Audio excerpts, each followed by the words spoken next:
Te adoramos, Señor.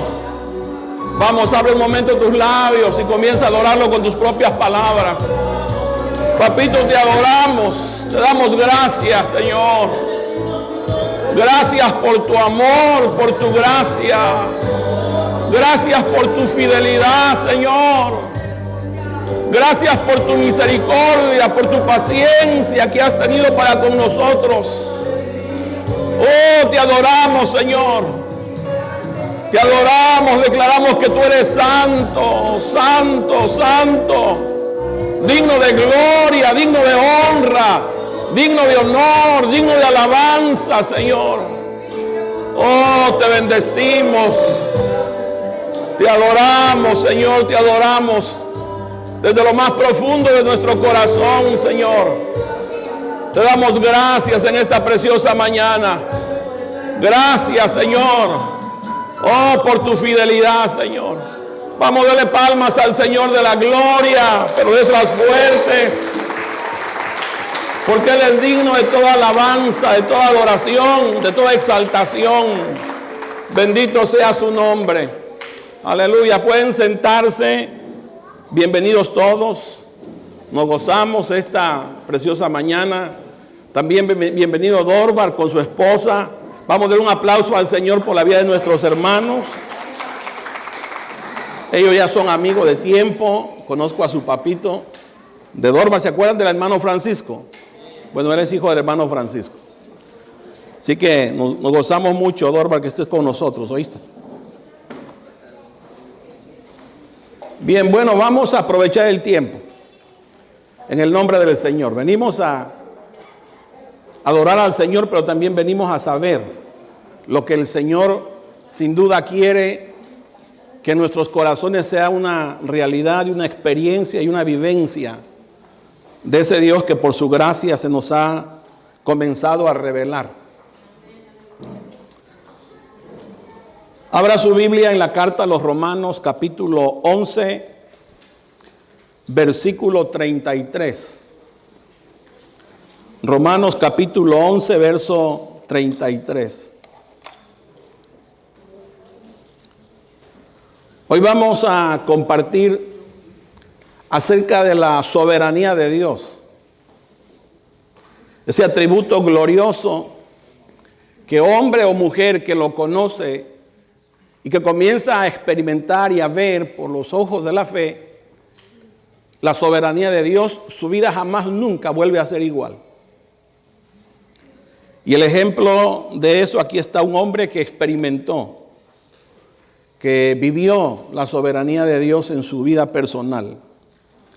Dice el apóstol: oh profundidad de las riquezas, de la sabiduría y de la ciencia de Dios.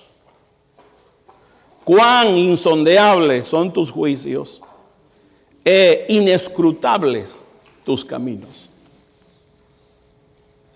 El verso 34 dice: porque ¿quién entendió la mente del Señor? ¿O quién fue su consejero? ¿O quién le dio a él primero para que le fuese recompensado?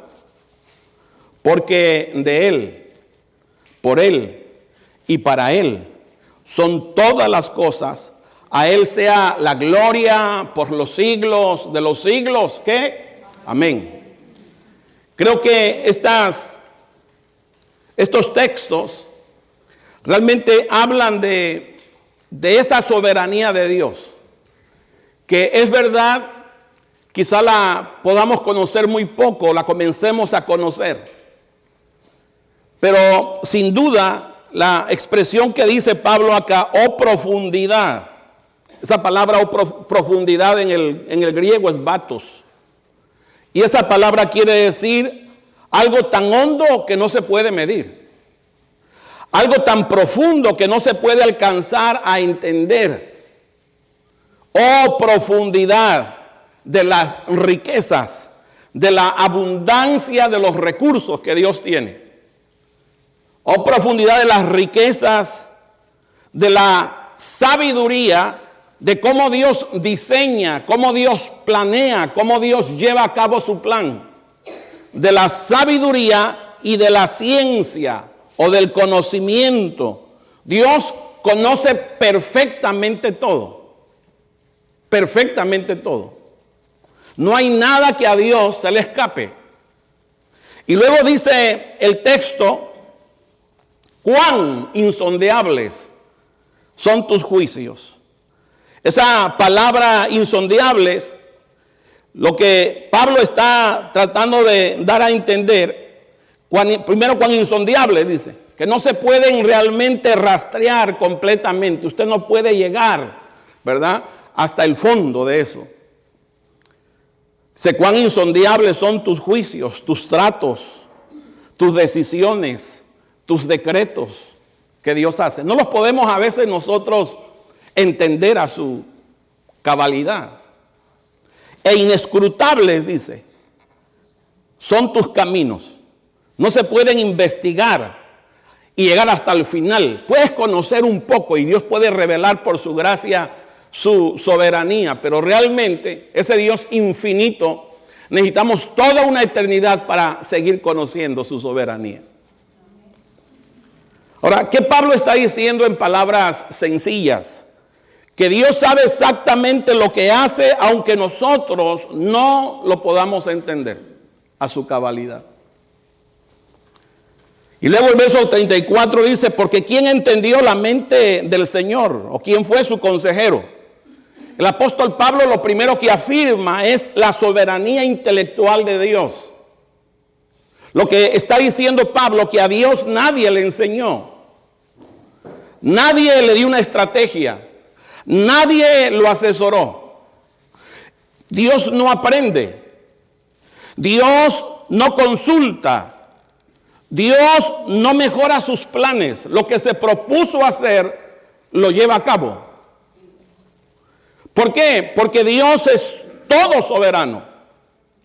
Dios sabe todo, Dios conoce todo. Él es omnisciente, lo conoce todo.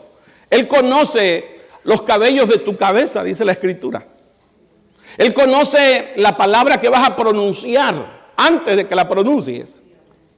Él conoce tu hoy, tu mañana y tu futuro. Porque Él es omnisciente. El salmista decía, ¿dónde me puedo ir de tu presencia? ¿Dónde me puedo ir de tu espíritu? Si yo subiera hasta lo más alto, allá tú estás. Si bajara hasta lo más profundo de la tierra, ahí tú estás. O si pusiera mi casa en la orilla del mar, allá tú estás. ¿Dónde puedo huir de tu presencia? Porque Él es omnipresente. Y Dios también es omnipotente porque lo puede hacer todo. Diga todo.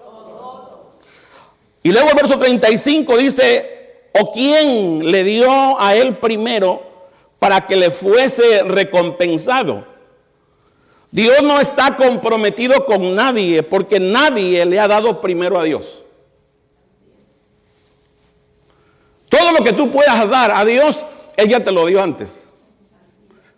Nada es tuyo. Todo proviene de Él.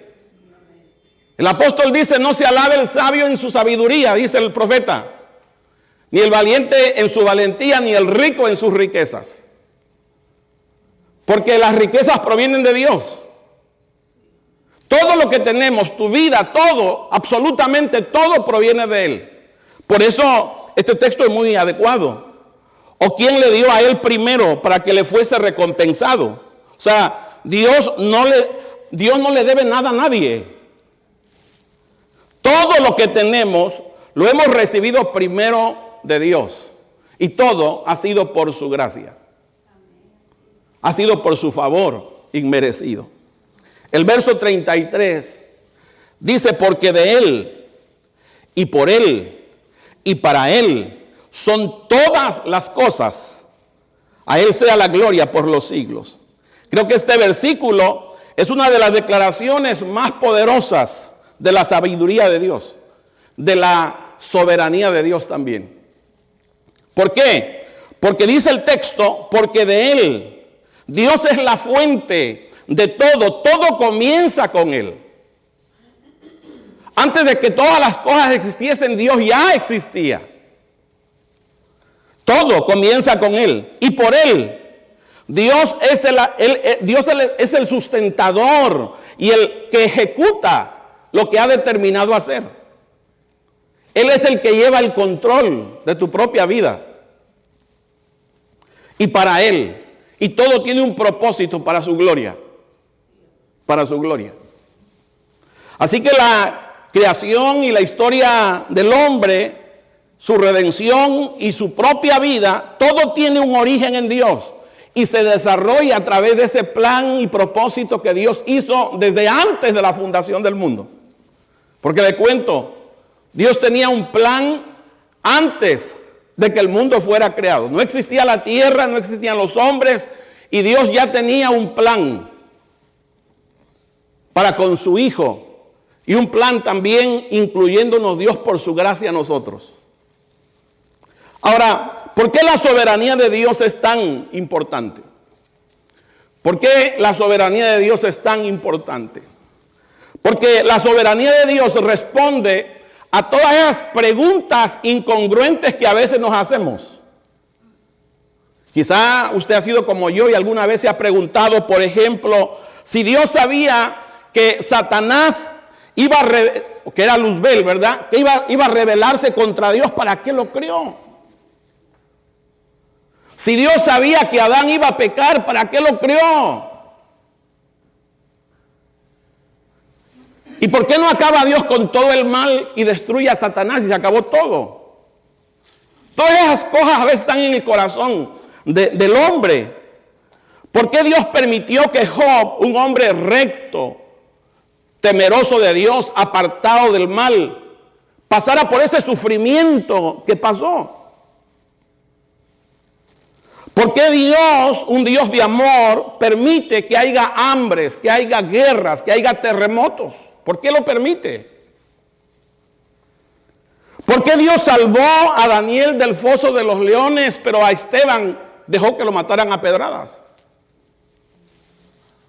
¿Por qué un Dios de amor permite eso? ¿Por qué Dios sana a algunas personas y a otras mueren? Aun cuando hemos orado. ¿Por qué las escrituras dicen que Dios me protege, pero sin embargo me suceden cosas? ¿Por qué las escrituras dicen que Dios conoce nuestras necesidades antes de que le pidamos, mas sin en cambio nos pide que oremos? Todas esas preguntas que nosotros nos hacemos seguramente solamente tienen una respuesta. Nos las hacemos porque desconocemos la soberanía de Dios. Por eso es que cuestionamos a Dios, porque no conocemos a Dios, porque no conocemos su soberanía. Esa es la razón. Ahora, la pregunta sería, ¿qué es la soberanía de Dios? La soberanía de Dios significa que Dios gobierna absolutamente todo según su voluntad, su propósito y su sabiduría. Dios gobierna todo. Dios está por encima de todo. De una forma sencilla, Dios tiene autoridad suprema. No hay nadie sobre de Él. Dios tiene control absoluto. Nada ocurre fuera de su conocimiento y de su propósito. Dios tiene el control de todo. Esa es la soberanía de Dios. Dios es absolutamente soberano en toda su creación. El Génesis comienza con estas palabras. Génesis capítulo 1, versículo 1. En el principio creó Dios los cielos y la tierra. Creó Dios los cielos y la tierra. Y el capítulo Salmo 24, verso 1, mire cómo dice. Dice, de Jehová es la tierra y su plenitud, el mundo y los que en él habitan. Ahí estamos tú y yo. De Jehová es la tierra y su plenitud, el mundo y los que en él habitan. Porque él la fundó sobre los mares y la firmó sobre los ríos. Él es el dueño. Él tiene el título de propietario. A veces nosotros nos peleamos. Hay familias que se pelean por el pedazo de terreno que papá dejó sin testamento. Y se vienen peleando, molonqueándose el uno con el otro.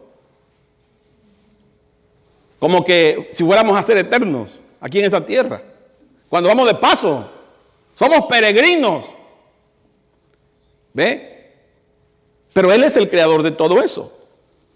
Él es dueño de su creación, por eso es que Él puede hacer con su creación lo que le plazca. Ahora, nada de lo que Dios hace lo hace sin propósito, todo tiene un propósito. Dios hace todo lo que quiere, Él no está sujeto a nadie, ni pide permiso a nadie, es absolutamente soberano. Miren lo que dice Daniel capítulo 4, versículo 35.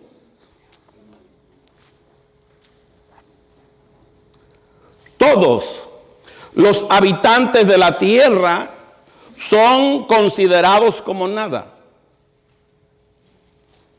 Y Él hace según su voluntad en el ejército del cielo. Él hace lo que quiere con los ángeles.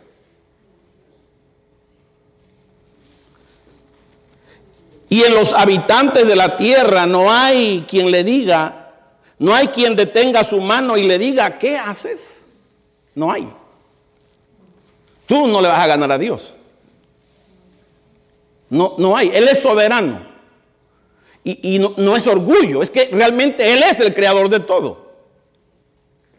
¿Ve? Porque Él es, de Él pertenecemos todos nosotros. Su creación, todo, la vida, todo proviene de Él.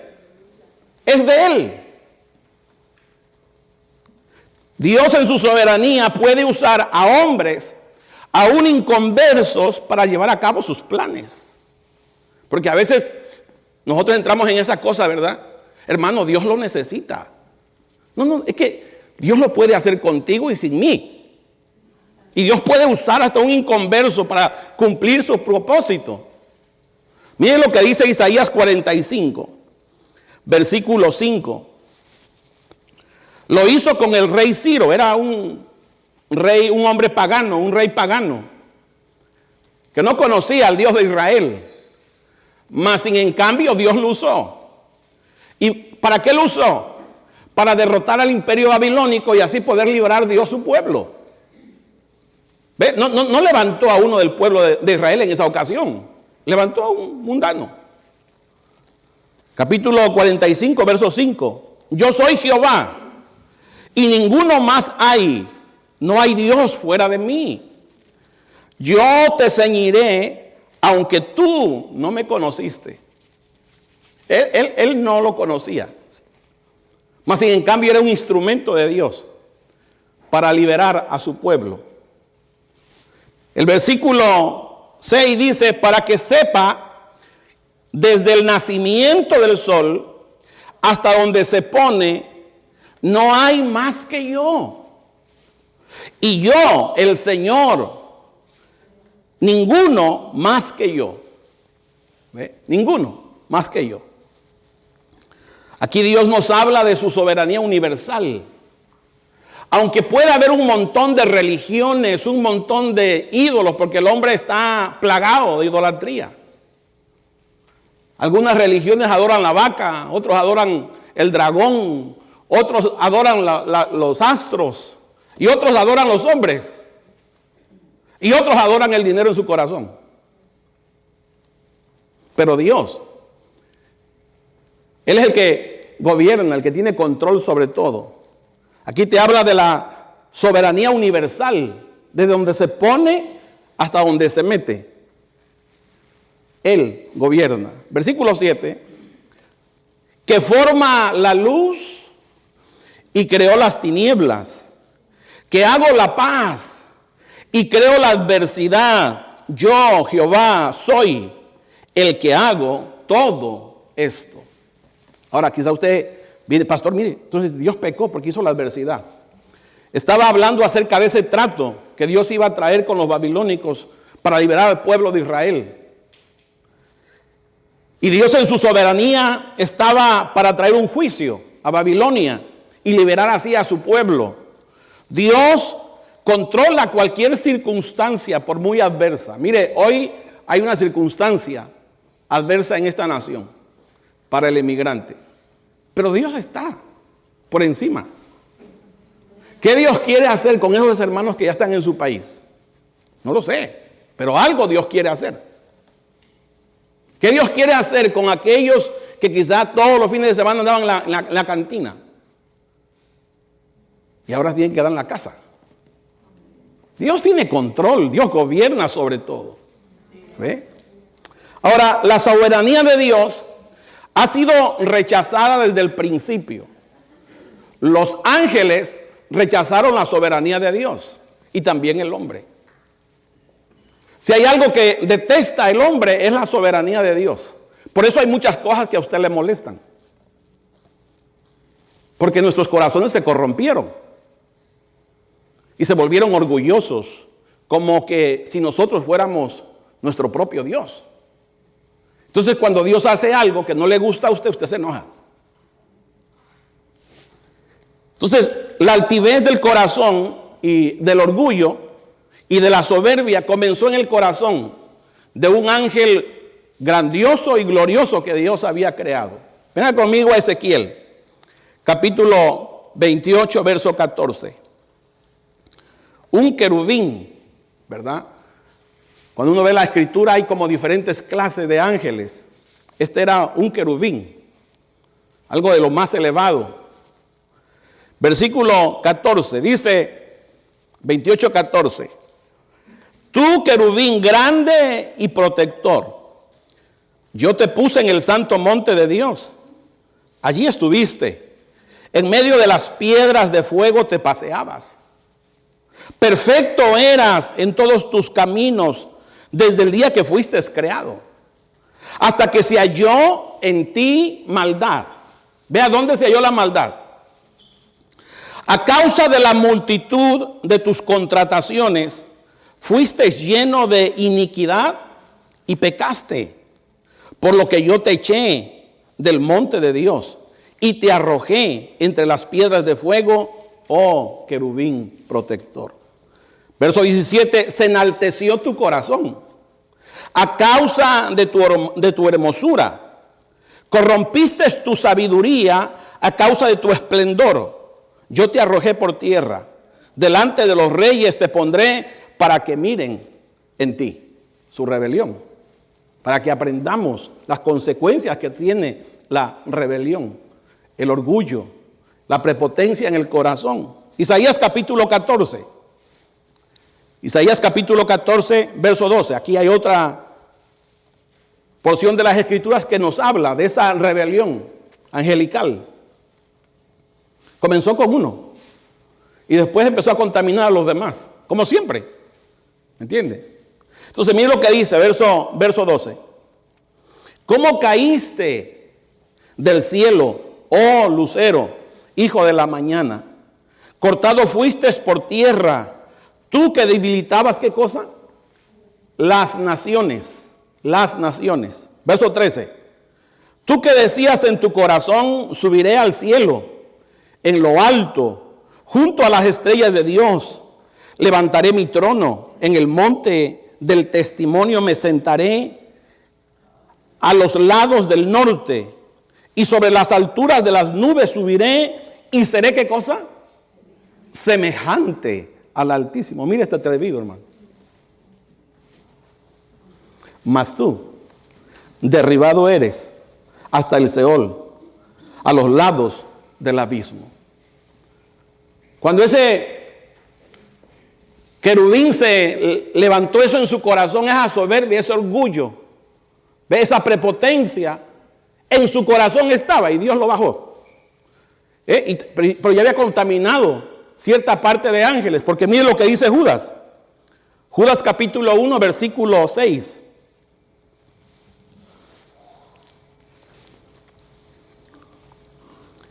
Dice, y a los ángeles que no guardaron su dignidad, que no guardaron su lugar de autoridad, sino que abandonaron su propia morada, los ha guardado bajo oscuridad, en prisiones eternas, para el juicio del gran día. Pero no solamente se quedó ahí, también llegó al hombre. Mire lo que dice Génesis ahora, Génesis capítulo 2.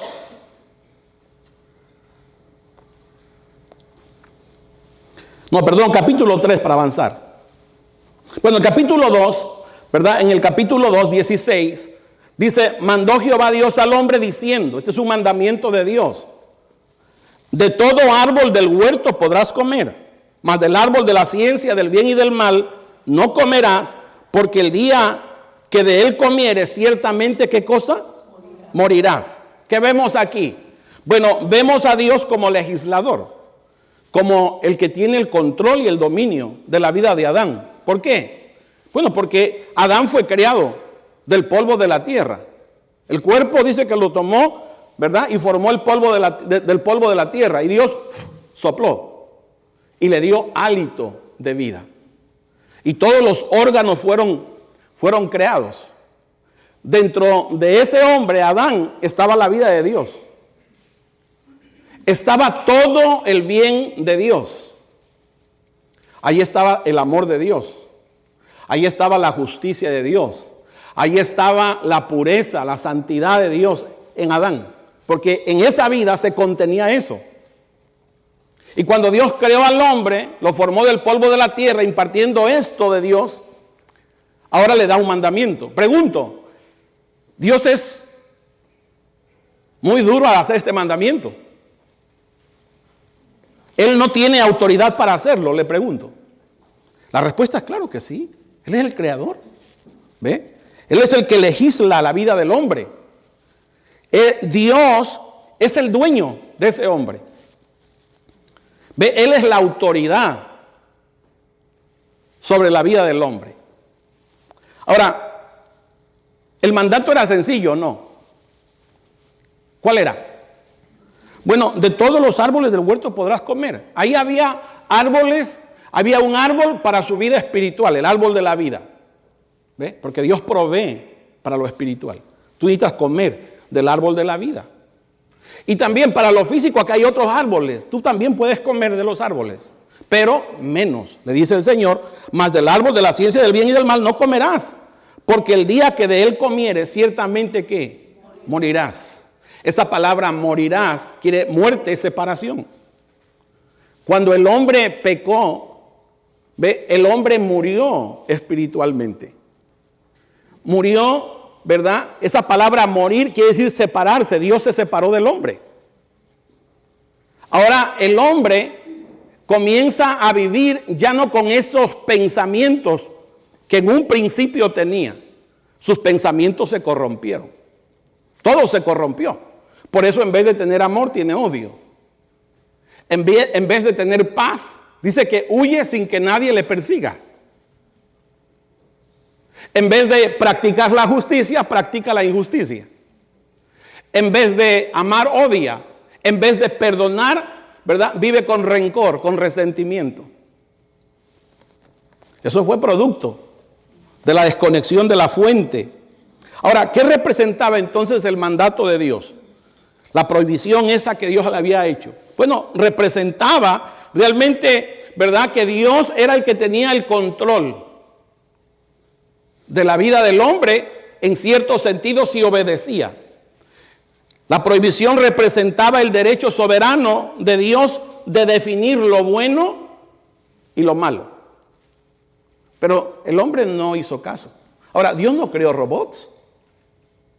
Dios creó seres libres.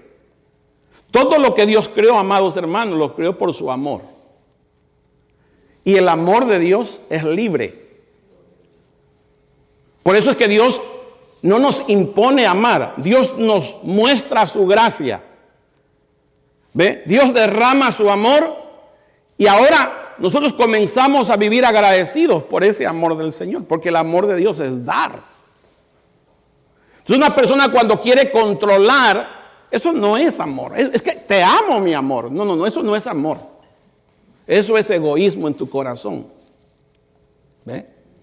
El verdadero amor deja libre a las personas. ¿Se acuerda usted del hijo pródigo que es llamado así? Le dijo a su papá, papá, dame mi herencia, yo ya me voy de la casa. Y el papá no se puso en la puerta, mi hijo, por favor, no te vayas. Vea, porque el amor de Dios es libre. Dijo, ándale pues, llama a tu hermano, le voy a dar su parte también, a él y a ti, porque yo no soy injusto. Y le dio su herencia y se fue. Porque el amor de Dios eso es. Ahora, por supuesto que allá donde estaba en la posilga no le iba bien. Se acordó. Allá dijo, en la casa de mi padre hay abundancia de pan. Hay mucho pan y mucho amor también. Y bueno, el padre lo estaba esperando con ese amor, ¿cierto? Entonces, cuando Dios estaba prohibiendo eso, era porque Dios amaba al ser humano y lo quería realmente proteger. Pero ¿qué sucedió con Adán? Mire lo que dice capítulo 3, ahora verso 6. Conocemos nosotros el engaño de Eva, ¿verdad? Que Eva fue engañada. Pero Adán fue una decisión autónoma. Él decidió comer voluntariamente. Él no fue engañado. Él sabía que lo que Eva estaba haciendo era incorrecto. Y cuando le presentó, esto era incorrecto. Él sabía eso. Lo que pasa es que, como le dijo Eva, ¿sabes qué? Dice que vamos a ser como Dios. Y eso en su corazón entró. ¿Y qué buscó? Pues la independencia de la vida de Dios. Y quiso hacer su propia voluntad, separado de la voluntad de Dios. ¿Ve? Por eso el capítulo 3, verso 6 dice, y vio la mujer que el árbol era bueno para comer y que era agradable a los ojos, árbol codiciable para alcanzar la sabiduría, y tomó de su fruto y comió. Y dio también a su marido, el cual comió así como ella. O sea, él sabía. ¿Ve? La rebelión de Adán fue voluntaria, fue consciente, fue intencional. ¿Ve? Él no fue engañado. Por eso Pablo dice en la carta a Timoteo que Eva fue engañada, pero Adán no. Él era la cabeza representativa de la raza humana. El pecado entró por un hombre y traspasó el pecado y la muerte a todos los hombres. Por cuanto él pecó, todos pecamos. Todos venimos así. Ay, pastor, si a mí me hubiera tocado, yo no hubiera hecho eso. No, usted hubiera hecho exactamente lo mismo. Porque no crea que Dios hizo cualquier cosa. Ahora, por eso vemos, amados, en las Escrituras continuamente, a través de toda la historia humana que está registrada en las Escrituras, cómo el hombre se rebeló una y otra vez contra la soberanía de Dios. Vamos a ver eso. Después de que Dios trajo el diluvio, ¿verdad? Y Dios por su gracia preservó a Noé, a su esposa, a sus hijos y a sus nueras.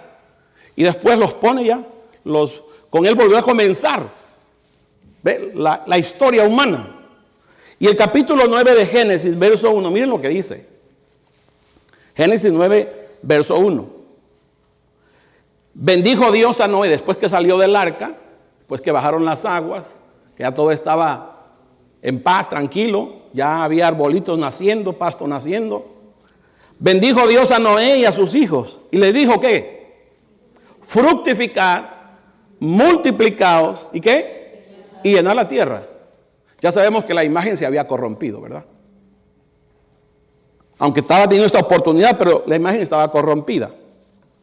Pero enseguida, después de 2 capítulos más, 3 capítulos más, usted comienza a ver otra vez la rebelión del hombre. Mira lo que dice Génesis 11, verso 1.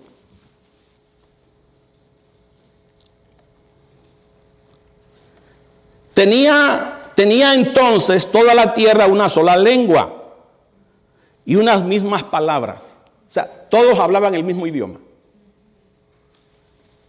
Y aconteció que cuando salieron del oriente, hallaron una llanura en la tierra de Sinar y se establecieron allí. ¿Cuál fue la orden de Dios?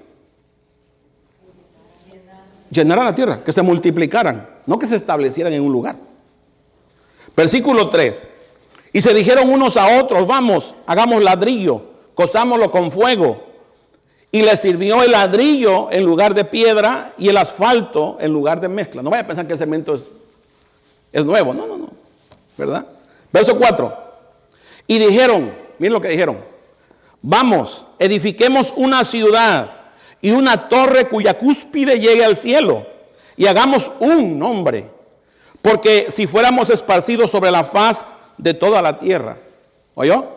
¿Qué están diciendo? Hagamos un nombre. ¿Qué está revelando su corazón? Bueno, lo que está revelando es un orgullo colectivo, ¿verdad? Un orgullo donde todos ellos estaban teniendo una idea, ¿sabes? Que sí, está bien, hagámonos un nombre para que nos reconozcan, ¿verdad? Y empezaron eso. Es lo que estaba mostrando era su orgullo, porque el mandato de Dios, ¿cuál era? Es vayan, multiplíquense, llenen la tierra, sojúzguenla. ¿Ve? Entonces, era una autoglorificación. ¿Ve? Estaban para que la gente vea que nosotros, ¿ve? Sí construimos, mire. Y así hay muchos hoy, ¿verdad? Usted entra a un lugar y lo primero que le empiezan a enseñar es el templo y las cosas, ¿me entiende? Como que si eso fuera lo más importante. Aunque la vida de los hermanos anda toda desordenada. ¿Me entiende? Lo que está haciendo es autoglorificándose, lo que ha hecho. El deseo de la independencia de los hombres en su corazón, ahí estaba. Esa era la razón. Porque querían hacerse un hombre. Ahora, ya sabe que Dios no cumple antojos, ¿verdad? Mire lo que dice el verso 7. Antojos que vayan en contra de su voluntad. Verso 7. Ahora pues, descendamos y confundamos allí su lengua, para que ninguno entienda el habla de su compañero. Así los esparció Jehová desde allí sobre la faz de toda la tierra, y dejaron de ¿qué? De edificar la ciudad. Y usted continúa leyendo, ¿verdad? Capítulo tras capítulo, y usted va a ir encontrando siempre la rebelión. Tanto de los hombres, del pueblo escogido de Dios, usted va a ir encontrando siempre esa rebelión que hay en el corazón, y lo estoy seguro que también en el nuestro existe. Ahora, el hombre no tiene problema de que Dios esté en todo. El hombre no tiene problema de que Dios haya creado. El hombre no tiene problema de que Dios creó los astros, la luna, el sol. No, el hombre no tiene problema. El hombre no tiene problema que Dios gobierne las olas del mar y les ponga límite al mar. No, el hombre no tiene problema en eso. El hombre no tiene problema si Dios hace favores. Si Dios hace algunos milagros, el hombre no tiene problema con eso. El hombre no tiene problema si Dios ayuda a los hombres. No tiene problema con eso. ¿Sabe lo que sí tiene problema? Es que Dios ocupe su trono en su corazón. Es que Dios tome su soberanía que a Él le corresponde. Ahí sí hay problema. Por eso es que usted y yo, ¿verdad? Ahí comienzan los problemas. Empezamos a cuestionar a Dios. Es que yo no creo que sea justo. Y empezamos, ¿verdad? ¿Qué estamos haciendo? Cuando a veces tú ves en las escrituras lo que dice, pero no te gusta. No te gusta. Tú comienzas a pensar, no es que yo creo, pastor, es que ya estamos en otros tiempos, ¿verdad? Y comienzas a justificar todo el desorden que tienes en tu corazón. ¿Ve? Entonces, pero es porque Dios quiere tomar dominio y control. ¿Por qué no mejor te sometes? Entonces los hombres así hicieron. Mira el Salmo 2. El Salmo 2, aquí está la descripción. Dice, ¿por qué se amotinan las gentes y los pueblos piensan cosas vanas? ¿Por qué se juntan las gentes y los pueblos piensan cosas vanas? ¿Ve? Lo que empezaron a pensar, conspiremos contra Dios. Y mira lo que dice el verso 2. Se levantaron los reyes de la tierra y príncipes consultaron unidos contra Jehová y contra su ungido, contra el Padre y el Hijo, diciendo, rompamos sus ligaduras y echemos de nosotros sus cuerdas. En pocas palabras, aquí viene, ¿verdad?, que el hombre no estaba de acuerdo en que él los gobernara. El hombre no estaba de acuerdo que él tomara el control, que él fuera el soberano de sus propias vidas. Eso no quiere el hombre. Ahora, a Dios no le preocupa eso. A veces nosotros pensamos, ¿verdad?, como que si nosotros le vamos a hacer un bien a Dios si nos congregamos. No, el bien te lo haces tú. Él sigue siendo Dios, ¿te congregues o no? ¿Cierto? Vea, el verso 4 dice, el que mora en los cielos se reirá. El Señor que se burlará de ellos. O sea, Dios no está preocupado, ay, no me quieren. No, Dios no está preocupado con eso. ¿Ve? Dice que se reirá y se burlará de ellos. Luego hablará a ellos en su furor y los turbará con su ira. Lo que Dios ha determinado, amados, desde antes de la fundación del mundo, Dios lo lleva a cabo. Su soberanía nadie se la puede quitar. Ahora, miren lo que dice el verso 6. Pero yo he puesto mi rey sobre Sión, mi santo monte. Aquí está hablando Dios. Él había determinado enviar a su hijo. ¿Ve? Y que Él sea el Señor. Él primero vino como cordero, ¿verdad? A dar su vida por nosotros. Pero un día vendrá a gobernar. Y aunque las gentes se levanten en contra y tengan todo lo que tengan, Dios tiene el control. El versículo 7, miren lo que dice el Hijo. Yo publicaré el decreto, Jehová me ha dicho, mi hijo eres tú, yo te engendré hoy. Cristo es el heredero de todo. Él dijo, ¿no? Toda autoridad se me ha sido dada en el cielo y en la tierra. Toda autoridad.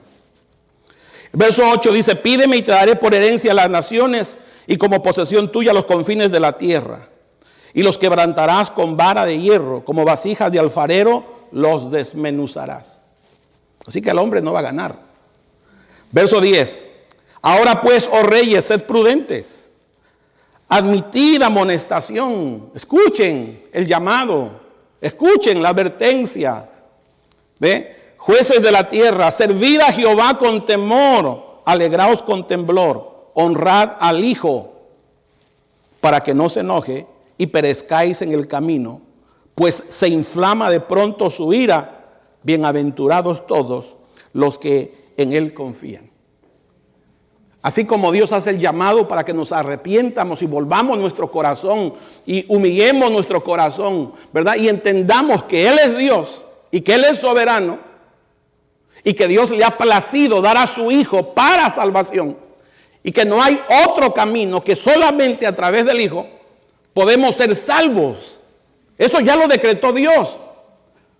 No es porque me voy a portar bien, no, la salvación no es por tus obras, la salvación es una obra de gracia.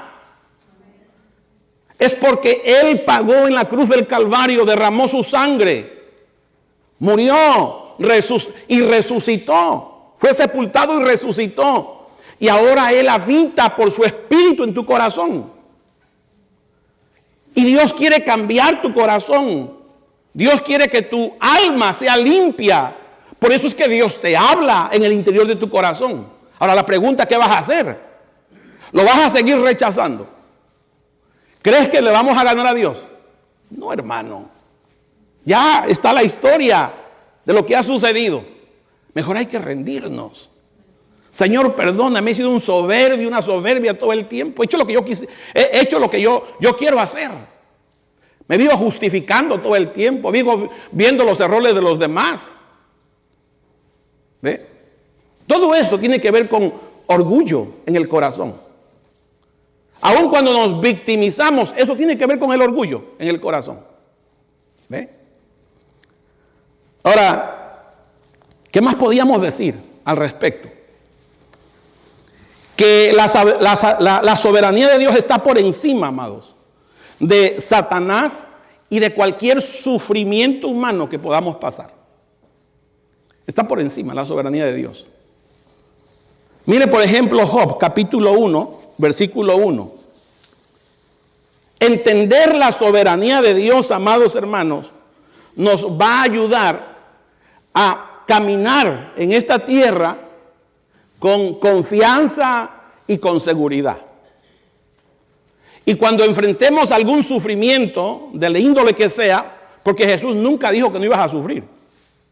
Ese es un problema también, porque hay un evangelio hombrecéntrico, ¿verdad? Venga, ya se van a acabar sus problemas, el matrimonio se va a arreglar y se divorcian, hermano.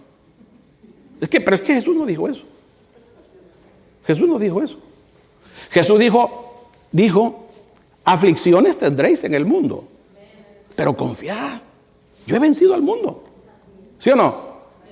Entonces nosotros debemos de entender Ve que en esta soberanía de Dios, y caminamos conociéndola, ¿verdad? Y confiamos en lo que estamos aprendiendo, independientemente de las situaciones que enfrentemos en la vida, Dios nos va a sostener si estamos vivos. Y si nos lleva, Pablo dice, para mí el vivir es Cristo. ¿Y el morir qué? Es ganancia. Por eso es que los hijos de Dios caminamos seguros. Mire, yo estuve en los días últimos de mi hermanito con su hermano. Y yo le hice una pregunta. Le dije, ¿cómo está su fe? Y me hace.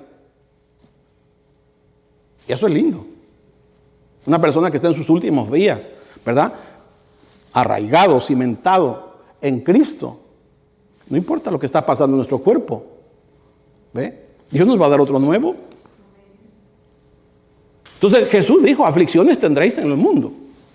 Pero confiad, yo he vencido. Bueno, Job fue, la Escritura dice que un hombre recto. Porque a veces pensamos, pero ¿por qué a mí? Decimos, ¿verdad? Si yo soy recto. Si yo, mire, yo no hago nada malo. Y no es verdad. Porque ya el que estás diciendo, el orgullo está en tu corazón. Ahora mira lo que dice Job. Hubo en tierra de Uz un varón llamado Job. Era este hombre perfecto, recto, temeroso de Dios, apartado del mal. Amado, y Dios lo presumió a este hombre. Dice que vinieron los hijos de Dios, ¿verdad? Y entre ellos venía Satanás de recorrer la tierra. Y él le dijo, ¿tú has visto a mi siervo Job? Que no hay ninguno como él. Dios te conoce. Dios sabe, ¿verdad? Por dónde tú estás pasando. Y lo fiel que te has mantenido. Dios lo sabe. Y Satanás le dijo, ¿cómo no? Si tú lo tienes cercado, pero deja que toque sus propiedades, sus cosas, y verás si no te maldice en tu propia cara. Le dijo, hazlo, no toque su cuerpo. Y salió, hermano. Y comenzó a matar, ¿verdad? Todas sus ovejas, todos sus camellos, todo su ganado. Y luego le mató a los hijos. Todas las noticias que llegaron en ese día era desgracia, hermano. Ninguno de nosotros ha pasado por ahí. Y después de eso, otra vez, Dios lo vuelve a presumir. ¿Ya viste? No hay ninguno como él. Le dice, ¿cómo no? Deja que toque, ¿verdad? Su vida y verás si no te maldice en tu propia cara. Le dijo, hazlo. Solamente no toque su alma. Ya sabemos la historia. Quedó enfermo, dice. Con una sarna y ahí se ponía en ceniza y se rascaba. ¿Ve? Y la mujer tan linda, hermano. Llegó y le dijo, ¿y todavía tú crees en tu Dios? Así se paró la mano. ¿Y todavía crees en tu Dios? ¿Por qué no lo maldices y te mueres? Le dijo. Así le dijo. Miren lo que dijo. Vean conmigo este texto. Job 2:9. Entonces le dijo su mujer, ¿aún retienes tu integridad? ¿Todavía sigues creyendo? ¿Todavía crees que Dios existe? Vea, maldice a Dios y muérete. Mire, ya no lo quería. Sarnocito. Y él le dijo, como suele hablar cualquiera de las mujeres prostitutas, fatuas, has hablado. Ahora mire lo importante de conocer la soberanía de Dios. ¿Qué? ¿Recibiremos de Dios el bien y el mal no lo recibiremos? En todo esto no pecó Job con sus labios. ¿Por qué dijo eso? Porque él conocía la soberanía de Dios. Él sabía que su vida le pertenecía a él, que sus hijos eran de él, que su ganado le pertenecía a Dios. Él por su gracia le había dado todo lo que tenía. Ahora, ya conocemos, ¿no? Capítulo 42, verso 1. Voy a leer Biblia de las Américas en este texto. Miren lo que dice este texto. Ya cuando el Señor se le presenta y se le revela más a la vida de Job, miren lo que dice. Entonces Job respondió al Señor y dijo, yo sé que tú puedes hacer todas las cosas. ¿Conocía la soberanía o no? Conocía que era todopoderoso. Y que ningún propósito, ningún plan tuyo puede ser estorbado. Ninguno. No hay nada que tú hayas planeado y que no lo vas a hacer. Dios tenía un propósito con este hombre, así como lo tiene contigo. Porque Dios no solamente es un Dios de un pueblo, también es individual, también es tuyo. También es tu Señor. También tiene cuidado de ti. También tiene propósito contigo. Y así pudiéramos seguir avanzando. José, otro. ¿Ve? Un jovencito que Dios le dio sueños. Y Dios le reveló cómo las gavillas de sus hermanos se le postraban a su gavilla de él. Y cómo el sol y la luna también, su padre y su madre. Dios le estaba revelando que él iba a gobernar. Y él pensó que sus hermanos le iban a aplaudir. Sí, manito, nos vamos a meter contigo. No, no, no. Se empezaron a endiablar, hermano. Se empezaron a enojar. Y les entraron unos celos espantosos en el corazón. Y un día que su papá lo mandó a checar allá que estaban haciendo sus hermanos, dijo, ahí viene este echador, le dijo. Vamos a matarlo. Y ahí intercede un hermano y dice, no, este es nuestro hermano. Mejor echémoslo a la cisterna, al pozo. Y ahí lo aventaron al pozo, hermano. Y después iban pasando unos madianitas por allí. Y dice uno, ¿sabes qué? No lo dejemos ahí. Mejor vendámoslo. Y hermano, lo vendieron. Y fue a caer a Egipto. Y allá Dios lo prosperó, porque como Dios es, cuando tiene un propósito con alguien, Dios siempre lo llevará a cabo. Y allá Dios lo prosperó. Le empezó a ir bien. Caía bien en las casas donde llegaba. Cayó en Potifar y todo empezó a prosperar. Y el hombre estaba guapo, hermano. Estaba guapo. Estaba así como mi hermano Ramón.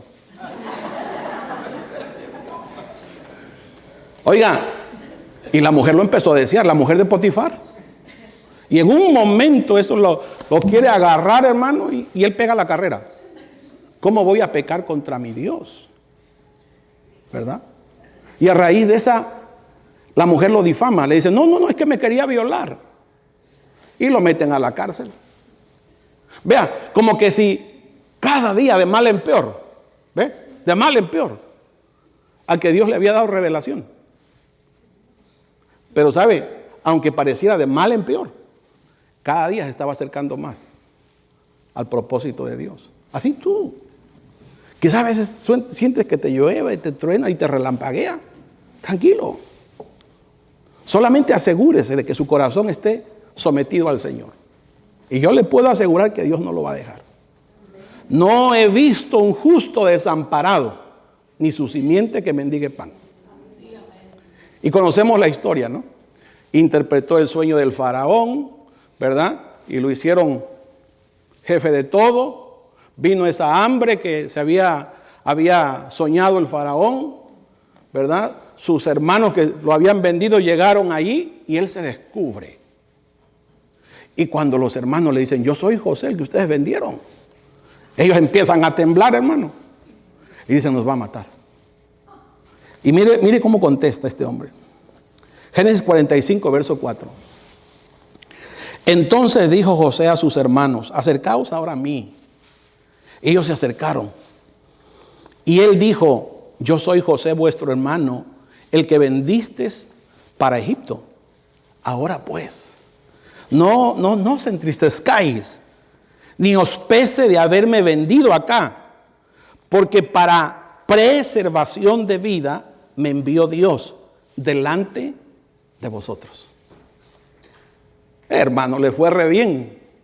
Tuvieron comida, hicieron banquete, los mandó atrás a su papá y llegó otra vez. Y conoció al papá, estuvo con el papá murió. Al final, cuando muere el papá, los hermanos dicen, sí, no nos sonaba porque estaba papá, pero ahora seguramente que sí. Y mire lo que les dice. Capítulo 50, verso 20. Dice, vosotros pensasteis hacerme mal, pero Dios lo tornó en bien, para que sucediera como vemos hoy, y se preservara la vida de mucha gente. ¿Ve? Entonces, el mal que sus hermanos aparentemente le causaron, Dios lo tornó ¿para qué? Para bien, ¿verdad? Y yo sé que todos queremos ser José. Ay, sí, mis hermanos no me quieren y no, todos queremos ser José, ¿verdad? No, pero José estaba hablando de Cristo. ¿Ve? Tú eres los hermanos. Tú y yo somos esos. No nos gusta que nos gobierne. No nos gusta que Él sea el Señor de nuestro corazón. No nos gusta eso. ¿Ve? Entonces, no nos olvidemos, amados, que el sufrimiento dentro de la soberanía de Dios realmente no es comparable con la gloria que vendrá. Es posible que tú estés pasando momentos complicados, que pueden ser de salud, pueden ser de cualquier índole, pero ese sufrimiento, si tú entiendes la soberanía de Dios, te vas a dar cuenta que no es comparable con lo que el Señor en su futuro nos dará o nos mostrará. Pablo, alentando a la iglesia, ya voy terminando, alentando a la iglesia de Roma. La iglesia de Roma era una iglesia mixta, había judíos y gentiles. Y en ese tiempo el imperio realmente estaba persiguiendo a los cristianos. Entonces era una amenaza terrible. Pero mire Pablo cómo los alienta. Capítulo 8, versículo 18 de Romanos. Y quisiera alentar también su corazón con las escrituras. Quizá tienes problemas de pareja, problemas con tus hijos, problemas en tu economía, problemas de salud, no sé. Pero por eso que quise hablarte de la soberanía de Dios. Porque independientemente de lo que tú estés pasando, tú debes de saber que el que conoce la soberanía de Dios, todo lo que le pueda suceder redunda para bien. Verso 18, pues tengo por cierto, dice Pablo, que las aflicciones del tiempo presente, vea, no dice aflicción, dice aflicciones, habla de muchas, del tiempo presente, no son comparables con la gloria venidera que en nosotros ha de manifestarse. No es nada comparado, hermano, le dice Pablo. A esos que estaban persiguiendo, a esos que estaban matando. No, hermano, no se desalienten. No es nada comparable estas aflicciones que estamos pasando ahora con la gloria que viene. Claro, Pablo fue llevado al tercer cielo y él vio cosas allá. Versículo 28.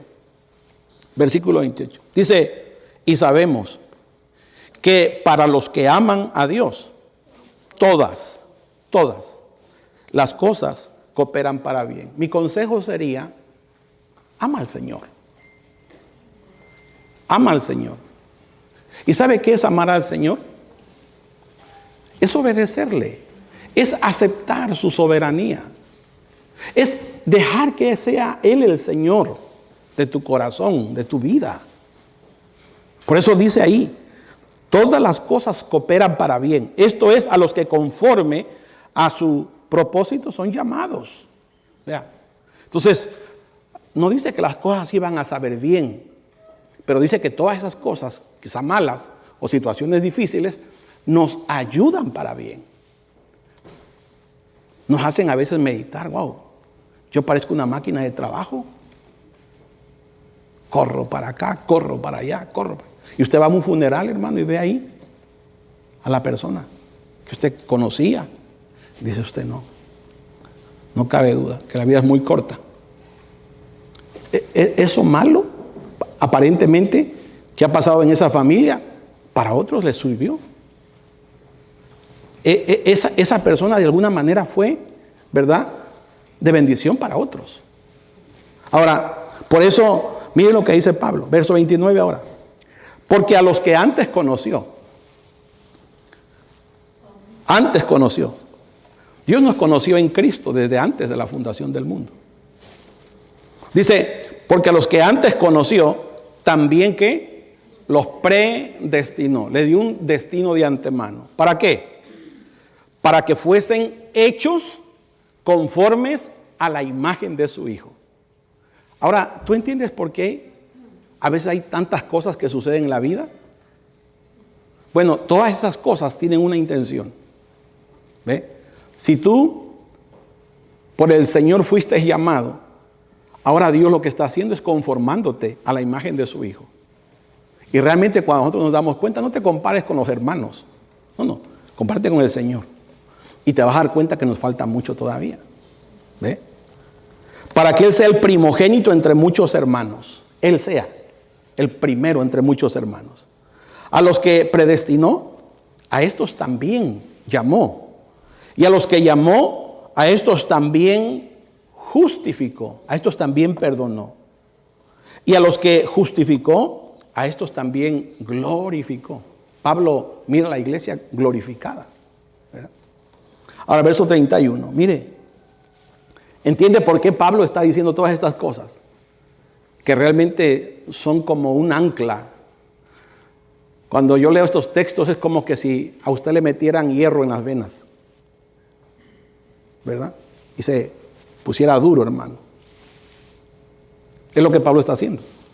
Dice, ¿qué pues diremos a esto? Si Dios es por nosotros, ¿quién contra nosotros? Oiga, el que no escatimó ni a su propio Hijo, sino que lo entregó por todos nosotros. ¿Usted se da cuenta? ¿Usted sabe lo que Dios ha hecho por usted? Y usted, malcriado, malcriada, siempre vive enojado con Dios. Miren lo que dice. El que no escatimó ni a su propio Hijo, sino que lo entregó por todos nosotros, ¿cómo no nos dará también con Él todas las cosas? Ahora, no son las cosas que tú quieres. Ese es el problema. ¿Ve? Son esas cosas que son necesarias para su propósito. Versículo 33. ¿Quién acusará a los escogidos de Dios? Dios es el que justifica. Dios es el que perdona. Verso 34. ¿Quién es el que condenará? Cristo es el que murió, mas aún el que también resucitó. Dice, el que además está a la diestra de Dios y el que también intercede, ¿por qué? Por nosotros. Imagínense, metemos la pata, hermano.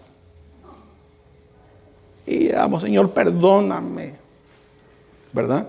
Y ahí está su amor de Él. Si yo me humané, yo sé que tú eres débil. Pero qué bueno que reconoces que yo soy el sumo sacerdote que te puede ayudar. Por eso dice, acerquémonos pues confiadamente al trono de su gracia, donde hallaremos ¿qué cosa? El oportuno socorro. Así que no es correr. No es correr, porque es lo que pasa. ¿Ve? El impío huye, peca, sin que nadie lo esté persiguiendo.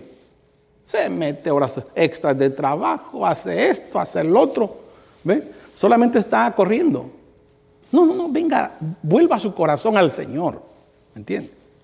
Él está para interceder por nosotros. Verso 35. ¿Quién nos separará del amor de Cristo? ¿Tribulación? ¿Angustia? ¿Persecución? ¿O hambre? ¿O desnudez? ¿O peligro? ¿O espada? Oiga, o sea, no era algo sencillo que estaban viviendo. ¿Eh? Y mire cómo Pablo va terminando. Como está escrito, por causa de ti somos muertos todo el tiempo, somos contados como ovejas de matadero. Antes, en todas estas cosas, somos ¿qué? Más que vencedores por medio de aquel que nos amó. No, somos más que vencedores. Esto se podrá ir al polvo, pero lo de adentro sigue viviendo. ¿Ve? Esto es temporal, pero lo de adentro se está formando, el carácter, la imagen de Cristo. Antes, entre todas estas cosas, somos más que vencedores. Verso 38. Por lo cual estoy seguro que ni la muerte, ni la vida, ni ángeles, ni principados, ni ningún demonio, ni lo presente, ni lo porvenir, ni lo alto, ni lo profundo, ni ninguna otra cosa creada nos podrá separar del amor de Dios que es en Cristo Jesús. Póngase sobre sus pies. Por eso confiar en su soberanía, aun cuando no la entendemos, es lo más seguro. es lo más beneficioso que nos pueda pasar o nos pueda suceder. Confiar, a pesar de las cosas que quizá en este momento no estás entendiendo, Dios es soberano y Él está llevando a cabo su plan. Padre, te damos gracias en esta preciosa mañana, Señor. Gracias por el privilegio de dejar tus escrituras y a través de ellas, Señor, poder aprender acerca de la soberanía tuya.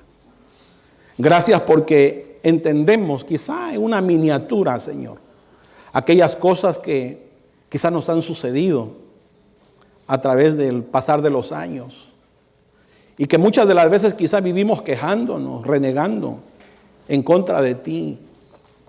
Pero hoy entendemos, Señor, que todo está en tu plan, en tu soberanía.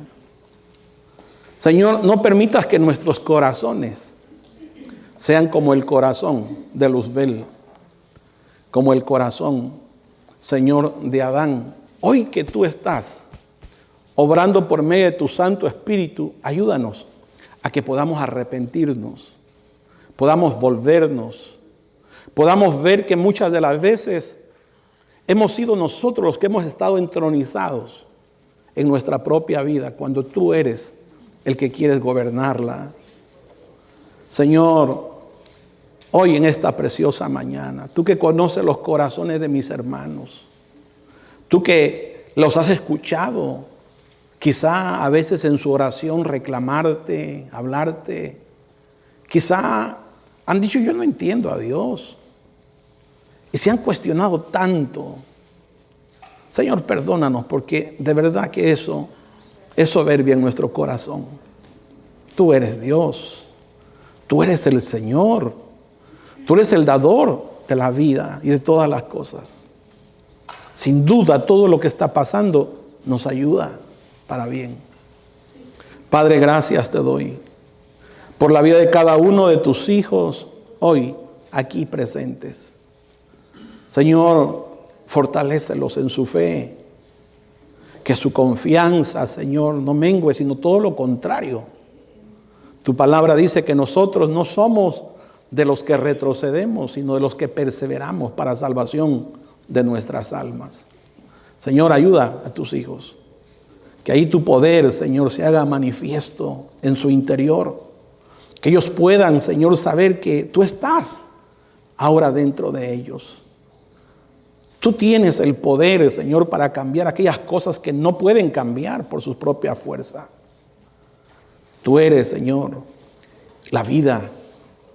Tú eres todo en el corazón de nosotros. Ayúdanos, Señor, a reconocer tu soberanía en el nombre glorioso de Jesús. Padre, gracias te damos en esta preciosa mañana, Señor, por todo.